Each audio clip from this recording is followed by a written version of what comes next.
Hey, salut à tous, c'est Kevin, j'espère que vous allez bien, moi ça va nickel. On se retrouve pour une toute nouvelle vidéo débriefing pour la 5e journée de DR Arkema avec le match qui opposait la section féminine des Girondins de Bordeaux face à l'Olympique Lyonnais. Mais avant cela, n'hésite pas à t'abonner à ma chaîne YouTube, à lâcher un gros pouce bleu, à activer la petite cloche pour être au courant de mes prochains débriefings, à me rejoindre sur Facebook, Instagram et Twitter qui seront dans la description. Sur ce les gens, on est parti pour la 5e journée de DR Arkema.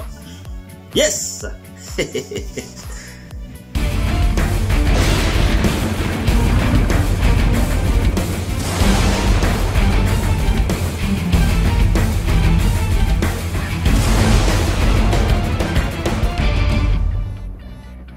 Donc les amis, pour commencer ce débriefing, déjà on va restituer le contexte du match.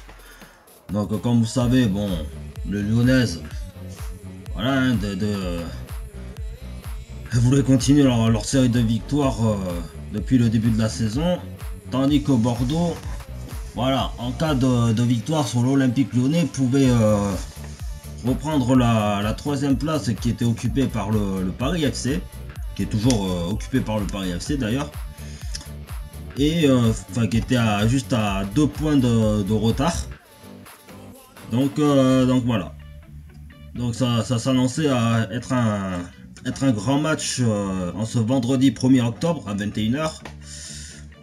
Alors, bon, on va dire quand même c'était quand même convaincant, tu vois, parce qu'avec le premier but, non, déjà le deuxième but marqué dans l'histoire des Girondins de Bordeaux face à l'Olympique Lyonnais.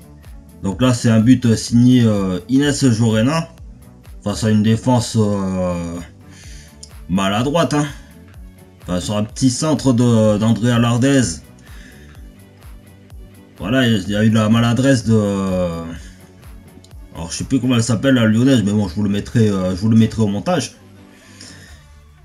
Et donc après voilà, Inès Jorena a su profiter de cette petite bourde dans la surface de réparation pour marquer pour ouvrir le score face à Christiane Hendler, donc la gardienne chilienne. Dans ce cas-là, voilà, ça a été une grosse surprise pour tout le monde de cette ouverture du score des Bordelaises. Mais franchement, voilà, comme je dis, attends, on parle de la défense lyonnaise. Et la défense bordelaise sur le but égalisateur de... Je sais pas comment elle s'appelle d'ailleurs. Vous le mettrez à l'écran. Ben voilà. Voilà, on a commencé à rêver un peu trop vite qu'elles égalisent quelques minutes après. Après, il y a eu un coup franc à l'entrée de la surface de réparation avec le but de Amel Majri. Là aussi, la défense bordelaise, voilà. Après, on va pas reprocher à l'équipe bordelaise de s'être réveillée à partir de 2 buts encaissés, tu vois. Entre les tentatives de Claire Lavogé de loin qui gâchent encore plus de cartouches, enfin, façon de parler, hein, bien entendu, entre les mauvaises passes, enfin entre les déchets techniques et les mauvaises passes, voilà quoi, on en paye le prix en première période sur le score de 2-1. Encore ça va, tu vois. Après voilà, comme je dis, le jeu des Lyonnaises n'a pas été parfait non plus, hein. On va pas se mentir, parce que là aussi il y a eu beaucoup de déchets de leur part. Bon, après c'est vrai qu'elles ont eu plus de situations que les Bordelaises, on va pas se mentir là-dessus. Mais bon voilà, ça restait juste sur un score de 2-1 en première période quoi. Donc ça va quoi. On avait encore de l'espoir pour... Enfin, les Bordelaises avaient encore de l'espoir pour essayer de recoller au score. Même d'aller chercher le le 3 buts à 2 ou le 4 buts à 2, tu vois, un truc comme ça. Donc voilà.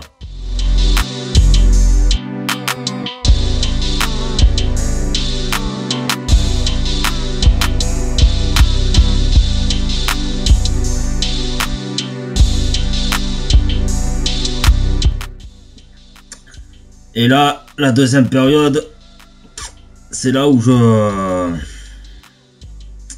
Bon, certes, en ce lundi 4 octobre, voilà, j'ai eu le temps de digérer cette défaite cuisante. Mais là, encore une fois, enfin, non, c'est peut-être la première fois. Là, j'ai envie de pointer du doigt l'arbitrage, quoi. Parce que juste avant le penalty de Griedge Mbok, donc qui était revenu de blessure lors de la journée précédente, voilà, il y a eu une action de but peut-être, hein, je ne sais pas. Et bon, je pense que vous savez tous de quoi je veux parler, de la main de Griedge Mbok dans la surface de réparation. Mais que Madame l'arbitre n'a pas signalé n'a pas sifflé pour indiquer le penalty, quoi. Comme je dis, que ce soit volontaire ou involontaire, je veux dire, tu peux pas ignorer ce genre d'acte d'anti-jeu, quoi, on va dire. C'est comme en 2008-2009, la main d'un ancien de l'Olympique Lyonnais, Chris, qui a fait la même connerie sur un corner des Girondins de Bordeaux. Donc c'était en Ligue 1, bien entendu, et que l'arbitre n'a pas branché pour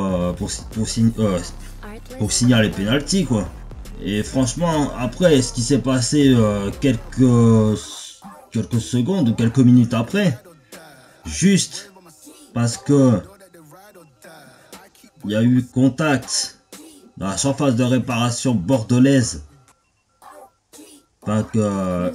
juste parce qu'une Lyonnaise est tombée dans la surface de réparation dans le camp bordelais, enfin dans la zone de vérité bordelaise, là par contre elle siffle le penalty. Alors que juste avant, il y avait une main évidente de Griedge Mbok. Et ça, franchement, après, comme je dis, les arbitres ne venaient pas pleurer dans les rares interviews que vous faites pour les magazines sur le football. Ne venez pas pleurer que vous êtes montré du doigt à chaque match, notamment pour la Ligue 1, les trucs comme ça, de la VAR, machin. Ne venez pas pleurer. C'est parce que si c'est pour ne pas appliquer les vraies règles du football, qui stipule que quand il y a une main volontaire ou involontaire qui est commis dans la surface de réparation, c'est censé être un penalty.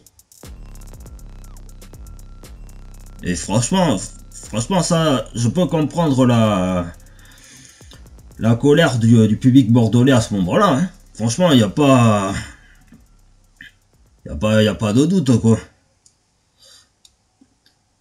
Et franchement, je ne félicite pas l'arbitre pour avoir cassé le match, pour avoir cassé le rythme des Bordelaises. Parce qu'à ce moment-là, comme je dis, à 2 buts à 1, en deuxième période notamment, avant qu'il y ait ce scandale, enfin, cette action controversée, voilà, les Bordelaises avaient à cœur d'essayer de revenir à égalité, justement en allant presser au plus haut les Lyonnaises, enfin d'occuper une grande partie du camp de l'Olympique Lyonnais, des Lyonnaises, pardon, pour les empêcher de dérouler leur jeu ou de dérouler leur jeu de manière très fluide. Mais franchement, là l'arbitrage a vraiment cassé le match, quoi, à ce moment-là. Et en plus, tu vois, ce qui m'interpelle, c'est que l'arbitre central n'ait pas vu la main de Gria Jambok. Ok, certes, mais les arbitres assistants, ils servent à quoi, là? C'est parce que les deux arbitres assistants, ils voient l'action au plus près. Et ils se sont pas dit, attends, la meuf elle a fait une main, il faut signaler à l'arbitre principal de siffler penalty. Franchement, c'est juste inacceptable ce genre d'arbitrage. Et comme je dis, voilà, elle a cassé, non seulement elle a cassé le match, mais non seulement elle a cassé la motivation des Bordelaises pour revenir dans le match, quoi. Et après, voilà, on a pris un quatrième but sur corner, but de Buchanan, je crois, comme ça, je crois que c'est comme ça qu'elle s'appelle. Donc voilà, franchement,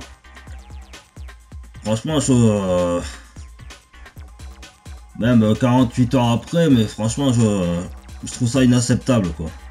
Enfin, 72 heures après, pardon. Je trouve ça inacceptable d'avoir niqué notre espoir comme ça, quoi. Et en plus, non seulement, donc on a perdu. Après, voilà, malheureusement, on est obligé d'accepter cette défaite, hein, ça c'est sûr et certain. Mais en conséquence, voilà, quoi. En conséquence, déjà on perd 3 points. On perd 3 points. Et non seulement le Paris FC a gagné contre Saint-Etienne le samedi 2 octobre, ainsi que Fleury 91 face à Montpellier. Donc voilà, on se retrouve à la 5e place, quoi, aujourd'hui. Bah, c'est voilà. Merci l'arbitre, merci. Un grand merci à vous, les arbitres, d'avoir niqué le match. Merci. Voilà, donc on a fini le débriefing de ce match. Je voulais revenir sur une séquence donc qui a été voilà, que le commentateur a speeché un peu. Donc attends, je vais vous balancer juste l'extrait. Bon visage que sont en train de montrer les Bordelaises, bien loin des déclarations qui ont pu être sorties ces derniers jours, ces dernières semaines, notamment par le coach de Bordeaux.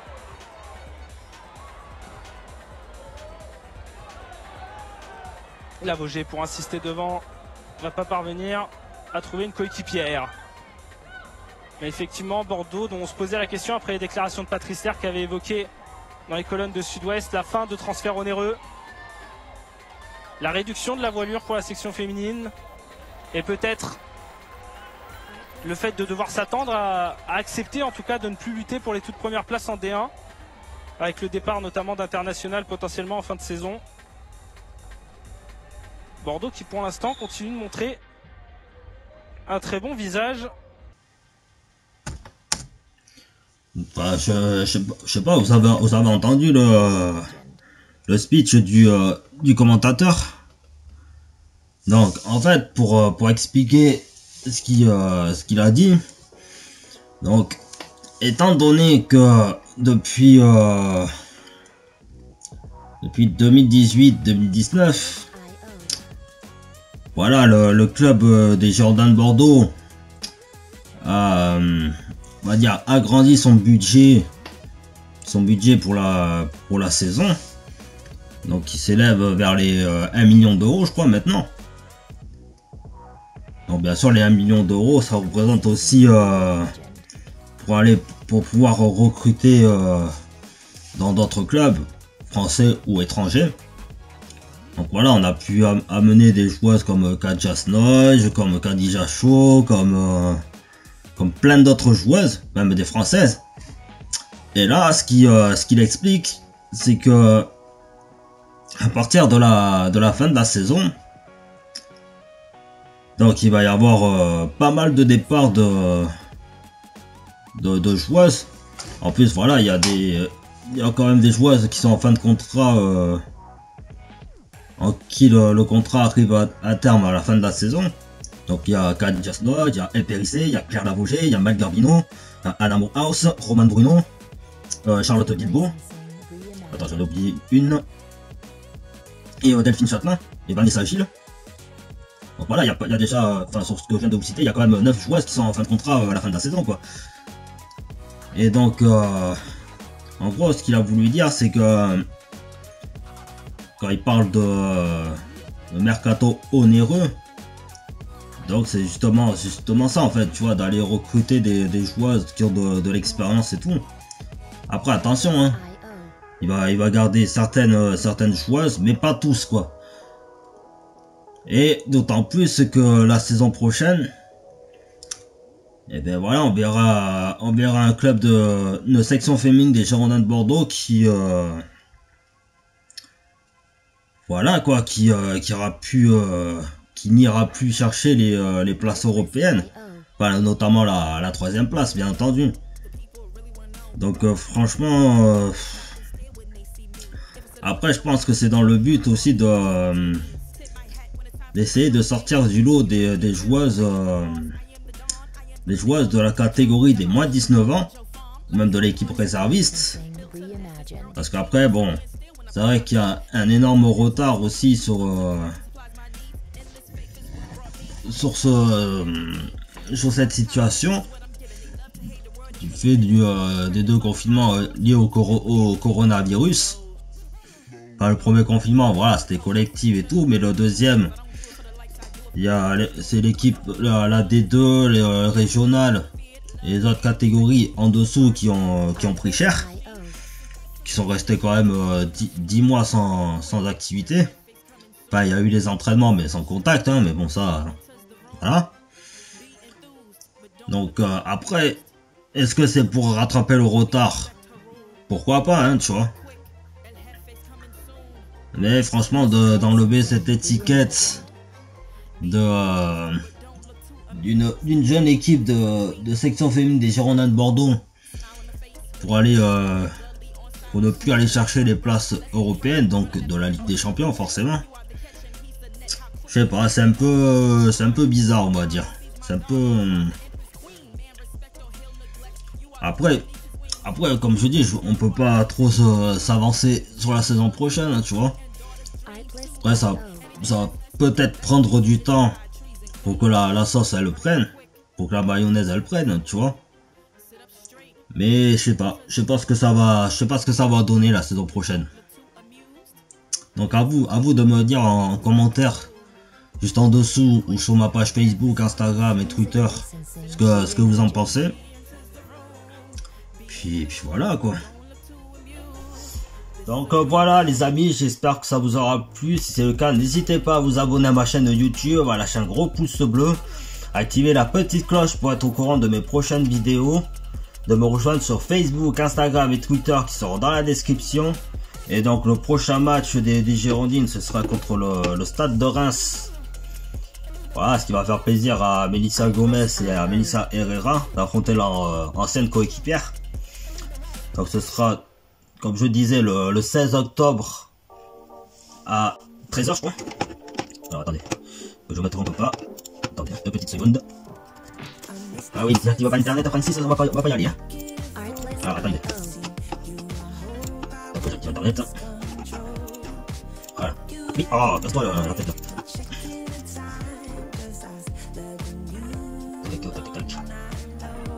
Alors.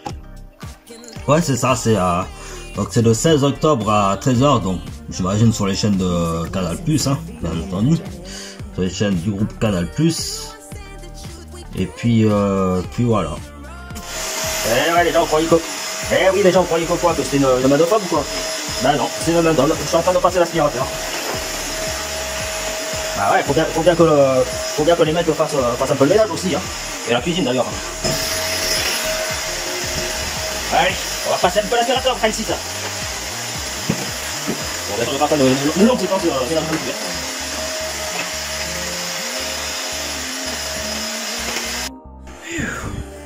Voilà.